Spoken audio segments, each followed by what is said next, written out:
11 డ్రోన్తో ఇది వచ్చేసి 70 కేజీల స్పీడ్తో ఈరోజు వచ్చాము. కార్ మాట్లాడుతున్నాను.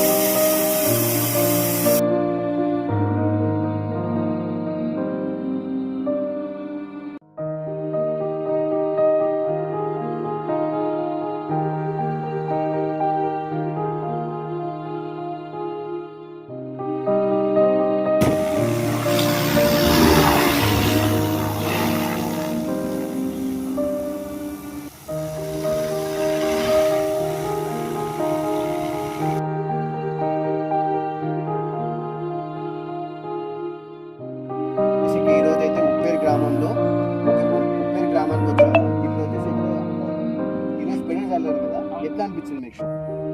కూలీల బెడద కూలీల బెడద వల్ల ఈ ఆలోచన అనేది వచ్చింది. విఘ్నేశ్వర డ్రోన్స్ యూట్యూబ్ లో చూసి విఘ్నేశ్వర డ్రోన్స్ తో కాంటాక్ట్ అయ్యి మమ్మల్ని కాంటాక్ట్ అయ్యి ఒక రోజు పిలిపించుకుని ఇది చేద్దామని ఒక ఆలోచన వచ్చింది. ఇది ఒక స్పెడర్ చల్లినాం కదా, ఇప్పుడు చల్లి అయితే మంచిగా అనిపిస్తుంది. ఓకే, మంచిగా వెదర్లే పద్ధతిలో కూడా ఇంత మనసులో పెట్టి చల్లించేది కంటే ఇది మనకు ఎంత విత్తనం కానీ మోతాదులో చల్లుకోవచ్చు అనేది ఎంత మంచిగా పనిచేసినట్టు.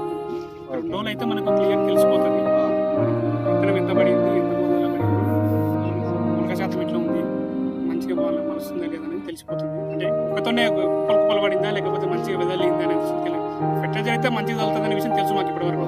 సో విత్తనం ఏ విధంగా చల్లుతుంది అనే విషయం అయితే మేమైతే ఇప్పటికైతే ఫస్ట్ టైం సో మంచిగా మొలిస్తే మంచిగా రైతు కూడా మంచిగా ఆడుకుంటాడు. తోటి రైతులు కూడా చెప్పడానికి అవకాశం ఉంది. ఇది ఖచ్చితంగా సక్సెస్ అని చెప్తున్నాను. ఎందుకంటే నేను ఒక్క రోజు అనుభవం కాదు, నేను గత ఒక 5 సంవత్సరాలుగా డ్రోన్ ప్రపంచంలోనే ఉన్నాను. ఇది వచ్చేసి ఇది స్పెడర్ చల్లుతుంది, మందు కూడా చల్లుతుంది. ఇది వచ్చేసి స్ప్రింక్లర్లు. ఇప్పుడు స్పెడర్ తీసేసినాము కాబట్టి అది నా తెలుసు, మందు చల్లే డబ్బా లేదు. అది వచ్చేసి 30 లీటర్లు వచ్చేసి 3 ఎకరాలు కొడుతుంది. దీనివల్ల రైతు ఖచ్చితంగా సక్సెస్ అవుతారని మీకు ఖచ్చితంగా చెప్తున్నాను. మనం వచ్చేసి శ్రీ విఘ్నేశ్వర డ్రోన్స్ నుంచి మనది వచ్చేసి మెయిన్ బ్రాంచ్ వచ్చేసి హైదరాబాద్లో ఉంది. మన సీఈఓ వచ్చేసి సంతోష్ రెడ్డి ఉంటాడు. నేను ఏంటంటే మీరు అప్రోచ్ అయింది సంతోష్ రెడ్డిగా అప్రోచ్ చేయడం వల్ల నేను ఇక్కడికి వచ్చాను.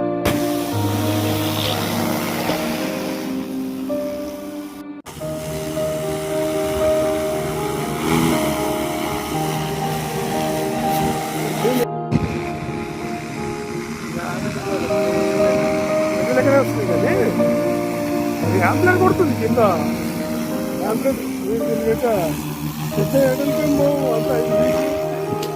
పెట్టుకునేది పెట్టండి, మనం పెట్టుకోవచ్చు.